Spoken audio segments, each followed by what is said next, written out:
சொல்றான் பாருங்க. நம்பி கட்டுற கதையெல்லாம் எடுத்து போட்டு பம்பளுக்குறாங்க. உடனே எங்க போனா இவ? ஐயோ,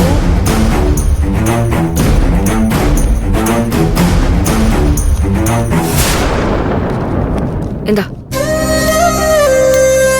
நீ போய் உன் ஹஸ்பண்ட பாரு. அவருக்கு எதுவும் ஆகாது. அவருக்காக நான் கண்டிப்பா வேண்டிக்கிறேன். நீ அந்த டைம்ல பணத்துக்காக ஒரு பெரிய பாவத்தை பண்ணிட்ட. ஆனா அதுக்கப்புறம் அந்த உண்மைய என்கிட்ட சொல்லணும்னு தோணி என்னை தேடி வந்து சொன்னல, அந்த ஒரு புண்ணியம் போதும். கண்டிப்பா கடவுள் உன்னோட புருஷனை காப்பாத்துவாரு. கவலைப்படாத, உன்னோட தாலி ரொம்ப ஸ்ட்ராங் தான்.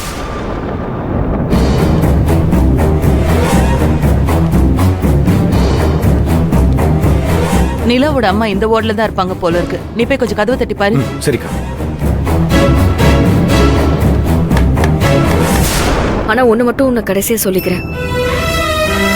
எனக்கு கொடுத்த இந்த தண்டனைய வேற எந்த தாய்க்கும் கொடுத்துறாத. இதை யாராலையுமே தாங்கிக்க முடியாது. இது வெளியில சொல்ல முடியாத ஒரு வலி. இவ்வளவு நாளா என் புள்ள இல்லைன்னு நினைச்சு நான் அழுதுகிட்டு இருந்தேன். ஆனா இப்ப என் புள்ள உயிரோட தான் இருக்கான்னு தெரிஞ்சு நான் உள்ளுக்குள்ள அவ்வளவு சந்தோஷமா இருக்கேன். அந்த சந்தோஷத்தை கொடுத்த உனக்கு நான் திரும்பவும் நன்றி சொல்லிக்கிறேன். அதே மாதிரி என் புள்ளைய என்கிட்ட இருந்து பறிச்சு கொண்டு போன அந்த திருட்டு நாய நான் சும்மாவே விட மாட்டேன். அவனை சட்டத்துக்கு முன்னாடி கொண்டு வந்து நிறுத்தி பெரிய தண்டனையா வாங்கி கொடுக்கதான் போறேன். உன்னை மன்னிச்ச மாதிரிலாம் அவனை மன்னிப்பன்னு மட்டும் நீ நினைச்சிடாத. அக்கா எந்த ரெஸ்பான்ஸுமே இல்லக்கா.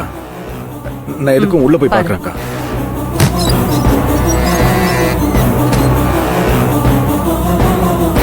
அக்கா யாருமே இல்லையேக்கா.